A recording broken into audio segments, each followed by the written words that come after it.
স্বাগত নিউজ 24 দিনের সংবাদে আপনাদের সাথে আছে আমি ফারনাজ জুই।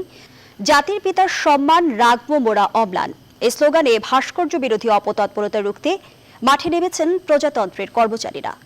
কেন্দ্রীয় কর্মসূচির অংশ হিসেবে রাজধানী ঢাকা সহ দেশের বিভাগীয় জেলা শহরে মানববন্ধন ও প্রতিবাদ সমাবেশ অনুষ্ঠিত হয়েছে। সকালে রাজশাহী শিল্পকলা একাডেমি মিলনায়তনে প্রতিবাদ সমাবেশ করে বিভাগীয় ও জেলার সরকারি কর্মকর্তা কর্মচারীরা। রাজশাহী বিভাগীয় কমিশনার হুমায়ুন কবির খন্দকারের সভাপতিত্বে সমাবেশে জেলা প্রশাসক আব্দুল জলিল, অতিরিক্ত police commissioner Sujait Islam, DIG Abdul Baten ও police super ABM Masud Hossain সহ বিভিন্ন দফতরের কর্মকর্তারা বক্তব্য রাখেন। বাগেরহাটে বঙ্গবন্ধুর ভাস্কর্য ভাঙচুরের প্রতিবাদে মানববন্ধন ও সমাবেশ হয়েছে। সকালে কেন্দ্রীয় শহীদ মিনার জেলায় কর্মরত সরকারি কর্মচারী, মুক্তিযোদ্ধা ও ব্যবসায়ীরা প্রতিবাদ কর্মসূচিতে অংশ নেন। নেত্রকোনায় জেলা প্রশাসন আয়োজিত মানববন্ধন থেকে বঙ্গবন্ধুর ভাস্কর্য ভাঙচুরের প্রতিবাদ জানানো হয়। জয়পুরহাটে সমাবেশ করেছে ব্যবসায়ীদের সংগঠন জেলা চেম্বার অব কমার্স। সকালে শহরের 0 পয়েন্টে সমাবেশ অনুষ্ঠিত হয়।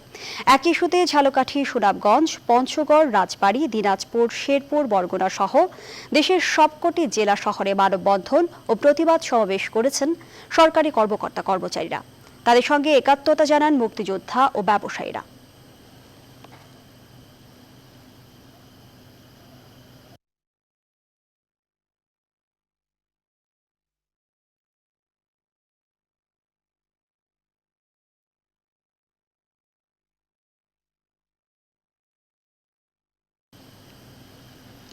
2021 সালের মধ্যে সারা দেশে 4,500 ইউনিয়নকে উচ্চ গতির ইন্টারনেট ব্যবস্থার আওতায় আনা হবে বলে জানিয়েছেন আইসিটি প্রতিমন্ত্রী জুনায়েদ আহমেদ পলক।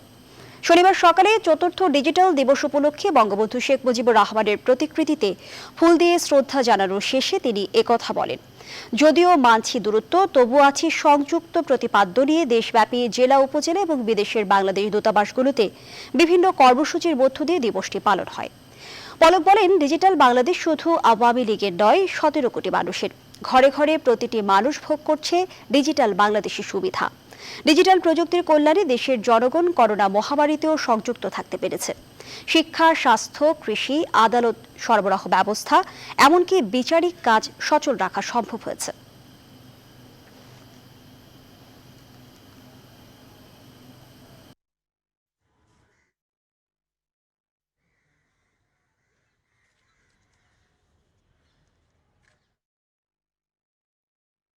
বিশ্বের দ্বিতীয় বৃহত্তম কিন্তু অনলাইন আউটসোর্সিং মার্কেট হিসেবে বাংলাদেশ প্রতিষ্ঠিত হয়েছে। বাংলাদেশ থেকে আমরা $1 বিলিয়ন আইটি রপ্তানি করছি। যখন পুরো বিশ্ব স্থবির হয়ে গেছে, উন্নত দেশগুলো অর্থনীতি হুমকির মধ্যে পড়েছে, তখন বিশ্বের মাত্র 2টি দেশ যারা 5% ওপরে জিডিপি অর্জন করতে পেরেছে এই 20 সালের জুন পর্যন্ত। তার মধ্যে কিন্তু জননেত্রী শেখ হাসিনার বাংলাদেশ অন্যতম। অযত্ন, অবহেলার বেহাল ব্যবস্থাপনায় ধুঁকছে দেশের বেশিরভাগ সরকারি হাসপাতাল। পেশাদারিত্বের অভাবে সুষ্ঠু সেবা থেকে বঞ্চিত হচ্ছে রোগী। ভুল চিকিৎসায় কাউকে বরণ করতে হচ্ছে পঙ্গুত্ব কিংবা অঙ্গহানির মতো ঘটনাও। উপজেলার থানা স্বাস্থ্য কমপ্লেক্সগুলোতে নেই পর্যাপ্ত চিকিৎসা সরঞ্জামাদি, যাতে চরম ভোগান্তিতে পড়তে হয় রোগীদের। রাজধানী ও আশপাশের কয়েকটি সরকারি হাসপাতালের চিত্র তুলে ধরছেন ফখরুল ইসলাম। মেডিসিন বিভাগে গিয়েছিলাম, মেডিসিন বিভাগে এটা তো আমার কাজ না, এটা হলো অর্থভিত্তিকের কাজ। যতবার সরকারি ডাক্তার আমি দেখাই, আমি কোনো গরিব হিসাবে চিকিৎসাটা পাইতেছি না। রাজধানীর পঙ্গু হাসপাতালে 6 মাস ঘুরেও তার হাত ভাঙার চিকিৎসা করাতে পারেননি। হাসপাতালের জরুরি বিভাগের সামনে গেলে আবুল হোসেনের মতো দূর দূরান্ত থেকে আসা এমন অসংখ্য রোগীর অভিযোগ পাওয়া যায়।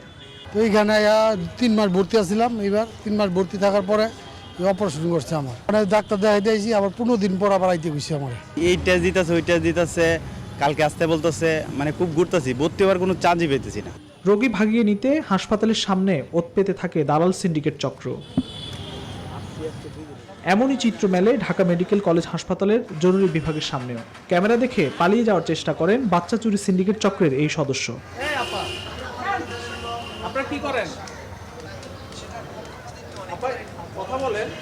এবার রাজধানীর পাশে সাভার 50 শয্যার উপজেলা স্বাস্থ্য কমপ্লেক্স।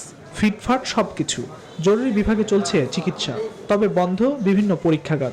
শুনশান দোতলায় উঠলে নার্সদের আড়ালেই অভিযোগের কমতি নেই রোগীর স্বজনদের। আমরা আজকে এক্সরে করবো, ওনারা বলতেছে যে এখানে এক্সরে ভালো আসে না, ক্লিয়ার হয় না, আপনারা বাইরে থেকে করে নিয়ে আসেন। পরে আমরা বাহির থেকে করে আসছি, মানে এখানে কোনোভাবে করবেই না ওনারা। টাইম টু টাইম যদি ওনাদের মেডিসিনটা ঠিক মতন না দেয়, রোগী তাহলে কি করে এখানে ভালো হবে? হাসপাতালের কর্মকর্তাও শোনালেন নানা সংকটের কথা। অনেক রোগী আছে যারা ডিজিটাল এক্স রে করতে চায়, ওই ক্ষেত্রে হয়তো আমরা সেটা করতে পারছি না। আমাদের যেটা হলো যে তৃতীয় চতুর্থ শ্রেণীর যে জনবল, সেটা আমাদের ঘাটতি রয়েছে, এবং হেলথ অ্যাসিস্ট্যান্ট সেটাও কিন্তু আমাদের ফিল্ডে অনেক ঘাটতি রয়েছে। রাজধানীর তেজগাঁও থানা স্বাস্থ্য কমপ্লেক্সটাও দেখতে শুনশান, নীরব।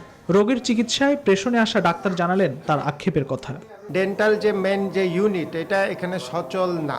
মেশিনটা আসলে নষ্ট হয়ে রয়েছে বলতে গেলে 4 বছর হয়ে গেছে। আর একটা জিনিস যেটা এখানে ডেন্টাল টেকনোলজিস্টের আসছি, যে আমি এটা পেশনে আসছি, আমার এখানে পোস্ট নাই। আর চিকিৎসা সরঞ্জামাদি অচিরেই চলে আসবে বলে জানালেন স্বাস্থ্য কমপ্লেক্সের কর্মকর্তা। সরকারি হাসপাতালের অনেক সময় দেখা যায় বেহাল দশা। এখন একটা প্রশ্ন আসতে পারে যে আমরা শুধু জনগণের দোহাই দিচ্ছি, তা না, আমরা কিন্তু পরিশ্রম করছি। বেহাল দশা নিরসন করে দেশের চিকিৎসা সেবা আরও উন্নত করতে জনবল সংকট ও সেবায় বরাদ্দ বাড়ানোর তাগিদ সংশ্লিষ্টদের। ফখরুল ইসলাম, নিউজ 24, ঢাকা। ঐক্যফ্রন্টের অংশীদাররা আর এই জোটের প্রয়োজন বোধ করছেন না বলে মন্তব্য করেছেন ঐক্যফ্রন্টের সংগঠক এবং গণস্বাস্থ্যের প্রতিষ্ঠাতা ডক্টর জাফরুল্লাহ চৌধুরী। তিনি বলেন, আনুষ্ঠানিকভাবে এটা না ভাগলেও ফ্রন্ট আর একসাথে কাজ করছে না। এদিকে করোনার টিকার বিষয়ে ডক্টর জাফরুল্লাহ বলেন, দেশীয় উদ্যোগকে সরকারের অনেক বেশি সহযোগিতা করা উচিত, তবে সরকার সেটা না করে বিদেশ থেকে আমদানিতে বেশি উৎসাহী। নিউজ 24-এর সাথে আলাপে এসব কথা বলেন ডক্টর জাফরুল্লাহ চৌধুরী। একাদশ জাতীয় সংসদ নির্বাচনের আগে ছোট বড় রাজনৈতিক দলগুলোকে নির্দলীয় নিরপেক্ষ সরকারের অধীনে নির্বাচনের আন্দোলনের জন্য এক ছাউনির নিচে আনতে অগ্রণী ভূমিকা রেখেছিলেন গণস্বাস্থ্যের প্রতিষ্ঠাতা ডক্টর জাফরুল্লাহ চৌধুরী। তবে নির্বাচনের পরে আর তেমন কোনো কার্যক্রম দেখা যায়নি এই জোটের। এ বিষয়ে ডক্টর জাফরুল্লাহর উপলব্ধি, যারা ঐক্যফ্রন্টের প্রাণ তারাই এখন আর জোটের প্রয়োজন অনুভব করেন না। বিএনপি তারা নিজেরা একলাই চলছেন, ফর্মালি ঐক্যফ্রন্টকে ভাঙে নাই, কিন্তু সবাই আলাদা আলাদা কাজ করছেন। যারা দলে ছিলেন তারা সবাই আর এটা প্রয়োজনীয়তা বোধ করছেন বলে আমি ঠিক বলতে পারবো না। বাংলাদেশি বিজ্ঞানীদের গ্লোব বায়োটেক করোনা ভ্যাকসিন প্রসঙ্গে গণস্বাস্থ্যের প্রতিষ্ঠাতা বলেন, দেশীয় ভ্যাকসিনের বিষয়ে সরকারের গ্লোবকে আরও সহযোগিতা করা উচিত। আমদানি নির্ভর না হয়ে দেশীয় উদ্যোগকে আরও পৃষ্ঠপোষকতা দেবার আহ্বানও জানান সরকারকে। বাংলাদেশের যে ভ্যাকসিনটা নিজের আমাদের গ্লোব, আমার মতে এটা সরকারের অনেক বেশি সাপোর্ট দেওয়া উচিত ছিল, কিন্তু সরকার এটার ব্যাপারে কোনো সাহায্য সহযোগিতা করছে বলে আমি শুনি নাই। তার কারণ হলো কি, এই সরকারটা হলো ব্যবসায়ী সরকার, তারা ইম্পোর্ট করতে ভালোবাসে। তা ইম্পোর্ট করার একটা সুবিধা আছে, টাকা পয়সা বাইরে রাখা যায়। বিদেশি ভ্যাকসিন সরকারি ওষুধ কোম্পানির মাধ্যমে কিনে জনগণের টাকার সাশ্রয় করার আহ্বান জানান doctor Zafrullah Chowdhury. Vaccine Gobi বলে একটা সংস্থা আছে, ইউএন অন্যান্যই আছে। মারুফা রহমান, নিউজ 24, ঢাকা। চতুর্থ ডিজিটাল বাংলাদেশ দিবস 2020 উদযাপিত। যদিও মানছি দূরত্ব, তবু আছে সংযুক্ত এই প্রতিপাদ্য নিয়ে চতুর্থবারের মতো আজ সারা দেশে উদযাপিত হয়েছে ডিজিটাল বাংলাদেশ দিবস 2020। দিবসটি উপলক্ষে সকালে আইসিটি বিভাগের উদ্যোগে তথ্য ও যোগাযোগ প্রযুক্তি প্রতিমন্ত্রী জুনায়েদ আহমেদ পলকের নেতৃত্বে ধানমন্ডি 32 নম্বরে জাতির পিতা বঙ্গবন্ধু শেখ মুজিবুর রহমানের প্রতিকৃতিতে পুষ্পস্তবক অর্পণ করা হয়। পুষ্পস্তবক অর্পণ শেষে বঙ্গবন্ধু ও তার পরিবারের সদস্যদের বিদেহী আত্মার মাগফিরাত কামনা করে মোনাজাত করা হয়। তথ্য যোগাযোগ প্রযুক্তি বিভাগের সিনিয়র সচিব NM জিয়াউল আলম সহ আইসিটি বিভাগের কর্মকর্তাগণ এ সময় উপস্থিত ছিলেন। পরে 10টায় আগারগাঁওস্থ বাংলাদেশ কম্পিউটার কাউন্সিল অডিটোরিয়ামে উদ্বোধনী ও পুরস্কার প্রদান অনুষ্ঠানের আয়োজন করা হয়। উক্ত অনুষ্ঠানে মহামান্য রাষ্ট্রপতি মোহাম্মদ আব্দুল হামিদ ডিজিটাল প্ল্যাটফর্মে প্রধান অতিথি হিসেবে যুক্ত হয়ে বক্তব্য রাখেন এবং উদ্বোধন ঘোষণা করেন। ভার্চুয়াল ও ভৌত অবকাঠামোর সংমিশ্রণে আয়োজিত উক্ত অনুষ্ঠানে আইসিটি প্রতিমন্ত্রী জুনায়েদ আহমেদ পলকের সভাপতিত্বে বিশেষ অতিথি হিসেবে বক্তব্য রাখেন ডাক, টেলিযোগাযোগ ও তথ্য প্রযুক্তি মন্ত্রণালয় সম্পর্কিত সংসদীয় স্থায়ী কমিটির সভাপতি AKM রহমতুল্লাহ ও আইসিটি বিভাগের সিনিয়র সচিব NM জিয়াউল আলম। উদ্বোধনী অনুষ্ঠানে ডিজিটাল বাংলাদেশ বিনির্মাণে 12 বছরের সাফল্য ও অর্জন তুলে ধরা হয়। নতুন নতুন আবিষ্কারের ফলে প্রযুক্তি দ্রুত পরিবর্তিত হচ্ছে, এমনকি অনেক প্রযুক্তি অচল হয়ে যাচ্ছে। তাই ডিজিটাল বাংলাদেশের সুফল জনগণের কাছে ফলপ্রসূভাবে পৌঁছে দিতে হলে আমাদেরকে নূতন ও পরিবর্তিত প্রযুক্তির সাথে তাল মিলিয়ে এগিয়ে যেতে হবে। অনুকরণের পরিবর্তে উদ্ভাবনে আমাদেরকে মনোযোগী হতে হবে। বিএনপি জন্মলগ্ন থেকে ক্ষমতার মোহে ধারাবাহিকভাবে যে মানবতা বিরোধী অপরাধ করে আসছে, এজন্য তাদের মানবতা বিরোধী ট্রাইব্যুনালে বিচার হওয়া উচিত বলে জানিয়েছেন আওয়ামী লীগের সাধারণ সম্পাদক ওবায়দুল কাদের। তিনি আজ সকালে বগুড়া জেলার আদমদীঘি উপজেলা সম্মেলনে প্রধান অতিথির বক্তব্যে একথা বলেন। বিএনপিকে দেশের রাজনীতিতে মাস্তান চক্রের জনক বলেও মন্তব্য করেন ওবায়দুল কাদের।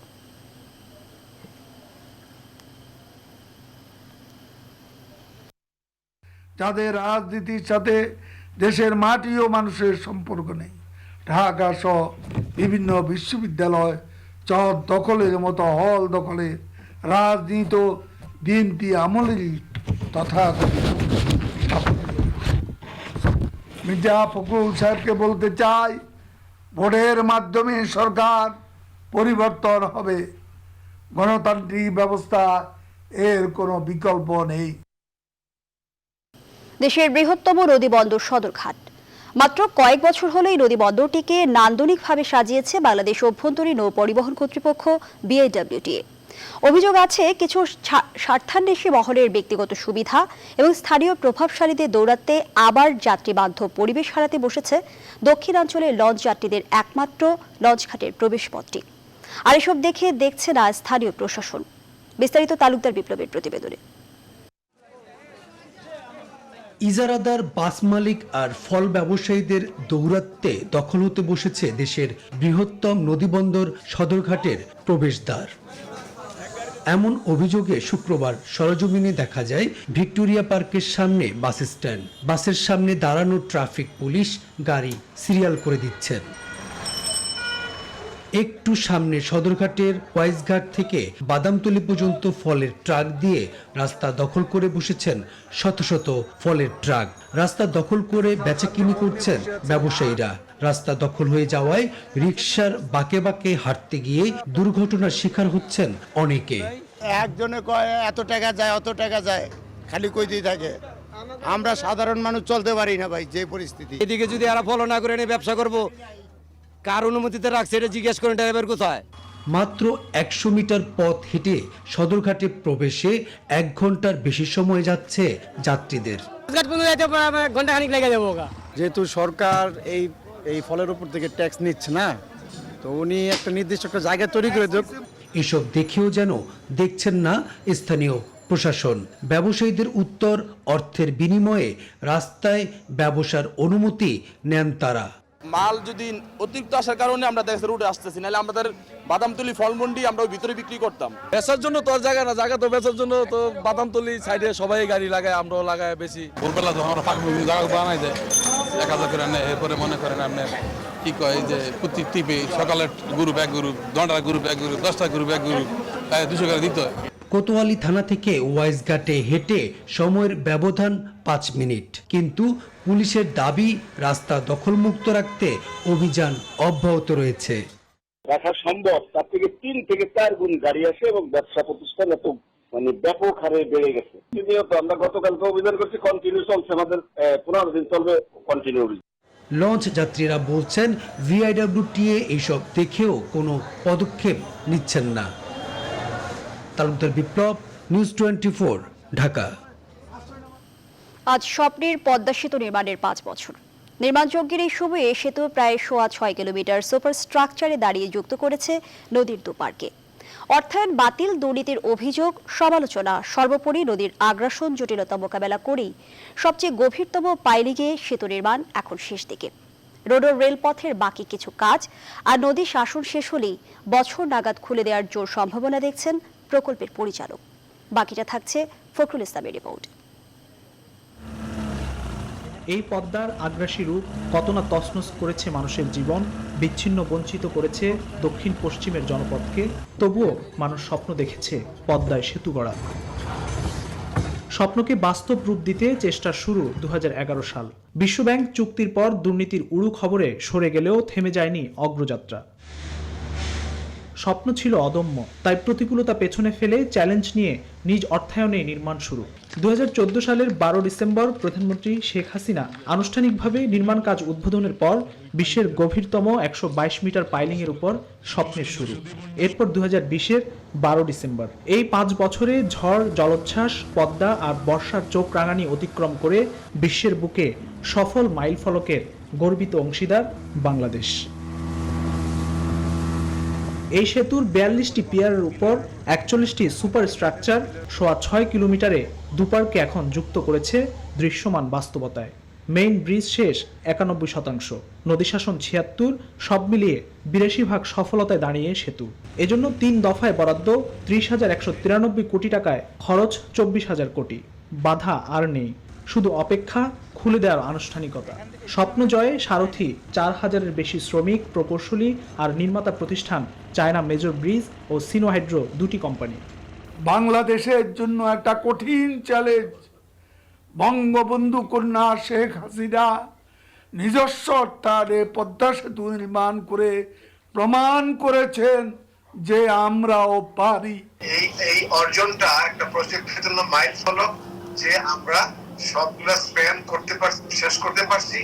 কারণ আরো অনেক কাজ বাদ আছে, কিন্তু সেগুলা কম্পোনেন্ট গুলো ছোট ছোট। এটা তো একটা বিশাল কম্পোনেন্ট, 3,000 টন ক্যাপাসিটি, 3,000 টন উপরে ওজন। তো কাজে এটা একটা জায়গার কি কাজ, এই কাজটা শেষ করতে পারাটা একটা বিশাল অর্জন প্রজেক্টের। এই বাস্তবতায় অবাক বিশ্বে আনন্দে মাতোয়ারা দক্ষিণের 21 জেলার 3 কোটি মানুষ। সেই সাথে স্বপ্ন উকি দেয় নতুন অর্থনীতি, জীবনযাত্রা আর সমৃদ্ধির। দেশের দক্ষিণাঞ্চলকে রেল যোগাযোগের আওতায় আনতে পদ্মা সেতুতে জোরসোরে চলছে স্ল্যাব বসানোর কাজ। তবে 2টি পিলার নিয়ে জটিলতা তৈরি হয়, রেল যোগাযোগে কিছুটা ব্যাক পেতে হচ্ছে। রেলমন্ত্রী জানালেন তা অচিরেই সমাধান করা হবে। ফখরুল ইসলাম, নিউজ 24, পদ্মা সেতু প্রকল্প, মাওয়া। সংবাদের এই পর্যায়ে একটা বিরতি নিচ্ছি, সাথে থাকুন। আবারও স্বাগত, দেখছে নিউজ 24 দিনের সংবাদ। 999 পুলিশের এই জরুরি সেবা কার্যক্রমে উপকৃত হচ্ছে জনসাধারণ। সাধারণ নাগরিকের সব ধরনের সেবা দিতে 24 ঘন্টাই তৎপর থাকে পুলিশের বিশেষ ইউনিট। জনপ্রিয়তা নিয়ে পুলিশের 3 নাম্বারের সেবা কার্যক্রমের পরিসরও বাড়ানো হয়েছে বলে জানান ডিআইজি। একই সঙ্গে বলেন, 999-এ ফোন করে কেউ মিথ্যা বা বিভ্রান্তিকর তথ্য দিলে তার বিরুদ্ধেও নেওয়া হচ্ছে ব্যবস্থা। লিটন বাবুর ক্যামেরায় বিস্তারিত তুলে ধরছেন মৌ খন্দকার। ফোনের ক্রিং ক্রিং শব্দে ভেসে আসা নাগরিকের নানান সমস্যা সমাধানে ব্যস্ত পুলিশ সদস্য। 999-এ 24 ঘন্টা 7 দিন জরুরি এ বিশেষ সেবা দিয়ে যাচ্ছেন নিরবিচ্ছিন্নভাবেই। শুভ অপরাহ্ন, জাতীয় জরুরি সেবা 999 থেকে বলছি, কিভাবে সহযোগিতা করতে পারি। উন্নত বিশ্বের সঙ্গে তাল মিলিয়ে দেশের নাগরিককে জরুরি প্রয়োজনে তাৎক্ষণিক এই সেবা কার্যক্রম চালু হয় 2017 সালের ডিসেম্বরে। সময়ের সঙ্গে তাল মিলিয়ে পুলিশের এই বিশেষ ইউনিটের তৎপরতা ও কার্যক্রমও বাড়ানো হয় দ্রুত। সাধারণ মানুষ ফোন করার 5 মিনিটেই হাতের নাগালে পান পুলিশি সেবা। আগুন, ফায়ার সার্ভিস কিংবা যে কোনো অপরাধ নিয়ন্ত্রণে হয়রানি ছাড়াই এই সেবা কার্যক্রম জনগণের মাঝে জনপ্রিয় হয় দ্রুত। জাতীয় জরুরি এই সেবা কার্যক্রম পরিচালিত হয় রাজধানীর আব্দুল গনি রোডের পুলিশ কন্ট্রোল রুম থেকে। রাজধানীর পাশাপাশি সারা দেশে এই কার্যক্রম ব্যাপকভাবে ছড়িয়ে দিতে আরও উদ্যোগ নেওয়া হচ্ছে বলে জানালেন ইউনিট প্রধান। স্বল্প মেয়াদী, কিছু মধ্যম মেয়াদী এবং কিছু দীর্ঘমেয়াদী পরিকল্পনা আমরা নিয়েছি এবং পর্যায়ক্রমে সরকার আমাদেরকে এই পরিকল্পনাগুলো বাস্তবায়নের জন্য ব্যবস্থা করে দিবেন। 4 শিফটে প্রশিক্ষণপ্রাপ্ত 400-রও বেশি কর্মী সহজে সেবা দিচ্ছেন। অ্যাম্বুলেন্স সেবার জন্য রয়েছে আলাদা ডেস্ক। সমস্যা সমাধানে নাগরিকের সঙ্গেও সার্বক্ষণিক যোগাযোগ রাখছেন তারা। তবে 999 নম্বরে বিভ্রান্তিকর কলের সংখ্যাও কম নয়। পুলিশ বলছে, এক্ষেত্রে মিথ্যা তথ্য দেওয়ার অপরাধে শাস্তির আওতায় আসবেন। কিছু মানুষ প্র্যাঙ্ক কলের মাধ্যমে অযথাই হয়রানির জন্য কল করে থাকেন। এই ধরনের প্র্যাঙ্ক কল যারা করবেন, হয়রানিমূলক কল যারা করবেন, তাদের বিরুদ্ধে প্রচলিত আইনি ব্যবস্থার উল্লেখ রয়েছে। 999 সেবা সামনের দিনগুলোতে আরও সক্রিয় হবে, যেখানে সমন্বয় করে কাজ করবে এনটিএমসি, বিটিআরস এর সঙ্গে। ইনস্ট্যান্ট কমিউনিকেশন সিস্টেম চালুর জন্য বাড়ানো হচ্ছে সদস্য সংখ্যাও। মৌ খন্দকার, নিউজ 24, ঢাকা। এবার বৈশ্বিক করোনা পরিস্থিতি। করোনা ভাইরাসের প্রাদুর্ভাবে গোটা বিশ্বের মৃত্যুর সংখ্যা 16 লাখে পৌঁছেছে।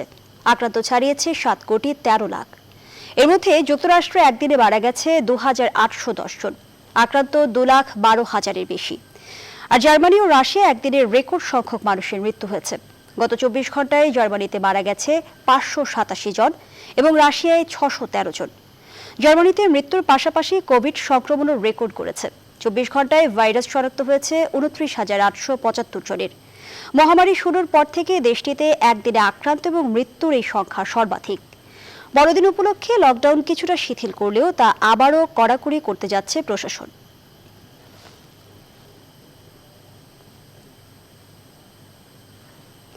ফাইজার ও বায়োএনটেকের ভ্যাকসিনটি আনুষ্ঠানিক অনুমোদন দিল মার্কিন খাদ্য ও ওষুধ নিয়ন্ত্রণ সংস্থা FDA। টিকাটির কার্যকারিতা ও ঝুঁকি নিয়ে বৃহস্পতিবার 23 সদস্যের প্যানেলের বৈঠকের পর এই সিদ্ধান্ত নিল সংস্থাটি। প্রেসিডেন্ট ডোনাল্ড ট্রাম্প এজন্য FDA এর প্রশংসা করেন। এর আগে বৃহস্পতিবার জরুরি ভিত্তিতে ফাইজার ভ্যাকসিনের অনুমোদন দিয়েছিল প্রতিষ্ঠানটি। সেক্ষেত্রে FDA এর প্রধানের ওপর হোয়াইট হাউস থেকে অনুমোদন দেওয়ায় চাপ এসেছিল বলে গুঞ্জন উঠলেও তা অস্বীকার করেছেন FDA প্রধান স্টিফেন হ্যান। অন্যদিকে রাশিয়ার উদ্ভাবিত ভ্যাকসিন স্পুটনিক 5 এর সঙ্গে যুক্তরাজ্যের অক্সফোর্ড অ্যাস্ট্রাজেনেকার বিজ্ঞানীরা একজোট হয়ে সম্মিলিত ট্রায়ালে যাচ্ছে বলে ঘোষণা দিয়েছে। বিবিসি জানায় এই পরীক্ষা রাশিয়ায় 18 বছরের বেশি বয়সীদের উপর চালানো হবে। দুইটি একই ধরনের টিকার সংমিশ্রণে মানবদেহের রোগ প্রতিরোধ ক্ষমতার অধিকতর উন্নতি করার লক্ষ্যেই এই পরীক্ষা চালানো হবে বলে জানিয়েছে দেশ দুটি।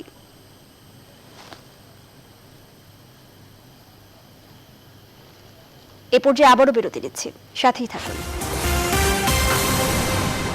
নিউজ 24 দিনের সংবাদে আবারও স্বাগত। এবারে গৌরবের ডিসেম্বর প্রসঙ্গ।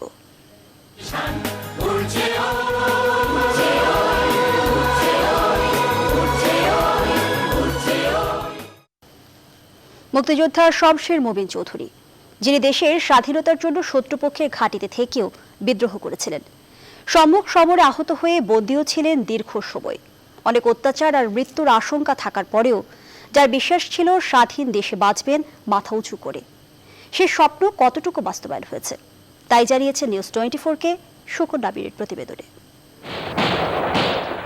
1971 মুক্তিযুদ্ধে পাক সেনাদের ঘাঁটিতে আহত অবস্থায় বন্দী ছিলেন শমশের মোবিন চৌধুরী। জীবন বাজি রেখেছিলেন নিজ দেশের জন্য। সে সময় চিকিৎসার বদলে পাকিস্তানি হানাদারদের নির্মম নির্যাতনের শিকার হন তিনি। ঐতিহাসিক যে সেতুটা রয়েছে, রেল এবং সড়ক সেতু, সেই সেতু রক্ষা করতে গিয়ে আমি পাকিস্তান সেনাবাহিনীর সাথে সম্মুখ সমরে আহত হই এবং আহত হওয়ার পরপরই পাকিস্তান সেনাবাহিনী আমাকে গ্রেফতার করে। আমি অসুস্থ, আমি চলতে পারতাম না, আমি শায়িত অবস্থায় ছিলাম, যেহেতু আমার পা খুব খারাপভাবে ক্ষতিগ্রস্ত হয়েছিল সেই যুদ্ধে। শুধু তাই নয়, দেশদ্রোহিতার আসামিও করা হয় তাকে। তৎকালীন মার্শাল ল অনুযায়ী যার শাস্তি শুধুই মৃত্যুদণ্ড, তবুও হাল ছাড়েননি অকুতোভয় এই সৈনিক। আমাকে তারা বিচার করার প্রক্রিয়া শুরু করেছিল। আমাকে অভিযোগপত্র দেওয়া হয়েছিল পাকিস্তান সরকারের বিরুদ্ধে বিদ্রোহর কারার, 1 নম্বর অভিযোগ, মোট 6টা অভিযোগ ছিল। এবং ডিসেম্বর মাসের প্রথম সপ্তাহে সামরিক আদালতে আমার বিচার হওয়ার কথা ছিল। অতঃপর এলো শুভ দিন, 16 ডিসেম্বর, বহুল কাঙ্ক্ষিত বিজয়, যার মধ্য দিয়ে শত্রুপক্ষ পাকিস্তানি হানাদার বাহিনী আত্মসমর্পণ করে। মুক্তি পান শমশের মোবিন চৌধুরী। যে জাতি চরম ত্যাগ স্বীকার করে ভাষা স্বীকৃতি অর্জন করতে পারে, সেই জাতি তার সেই লক্ষ্যে পৌঁছাতে পারবে। সময়ের ব্যাপার, তবে সেই জাতি সেই লক্ষ্যে পৌঁছাতে পারবে। গণতন্ত্রের চর্চা নিয়ে সন্তুষ্ট প্রকাশ করেন এই বীর মুক্তিযোদ্ধা। তার মতে, এগিয়ে যাবার প্রক্রিয়া এভাবে চলমান থাকলে ঠিকই একদিন বিশ্বের বুকে মাথা উঁচু করে দাঁড়াবে বাংলাদেশ। সেই সেতু রক্ষা করতে গিয়ে আমি পাকিস্তান। সুকন্যা আমির, নিউজ 24, ঢাকা। এবার ফার্স্ট সিকিউরিটি ইসলামী ব্যাংক অর্থ বাণিজ্যের সংবাদ।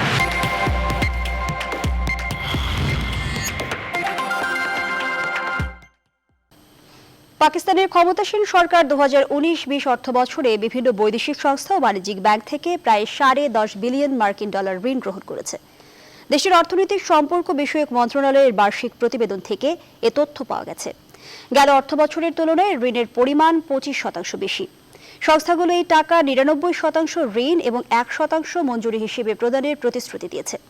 চুক্তি অনুযায়ী যে $10.47 বিলিয়ন মার্কিন ডলার ঋণের প্রতিশ্রুতি পেয়েছে পাকিস্তান, তার মধ্যে $6.79 বিলিয়ন মার্কিন ডলারেরও বেশি অর্থ আসবে বহুজাতিক সংস্থার কাছ থেকে। 2020 সালের 30 জুন পর্যন্ত পাকিস্তানের বৈদেশিক ঋণের পরিমাণ 77.9 বিলিয়ন মার্কিন ডলার। এর আগের অর্থ বছরে ছিল 73.4 বিলিয়ন মার্কিন ডলার, যা গেল বছরের তুলনায় ঋণ বৃদ্ধির হার 6%।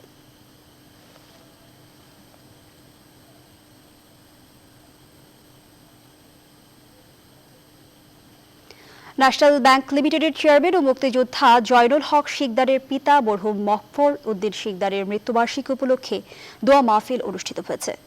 শুক্রবার শরীয়তপুর জেলার ভেদরগঞ্জ উপজেলার কার্তিকপুরে অবস্থিত জেড.এইচ. শিকদার বিজ্ঞান ও প্রযুক্তি বিশ্ববিদ্যালয় মাঠে এক বিশাল দোয়া মাহফিল, কবর জিয়ারত ও গণভোজ অনুষ্ঠিত হয়। অনুষ্ঠানে ব্যাংকের চেয়ারম্যান জয়নুল হক শিকদার, নাসিম খান শিকদার, ব্যাংকের পরিচালক পারভিন হক শিকদার, এমপি সহ আরও ঊর্ধ্বতন কর্মকর্তারা উপস্থিত ছিলেন।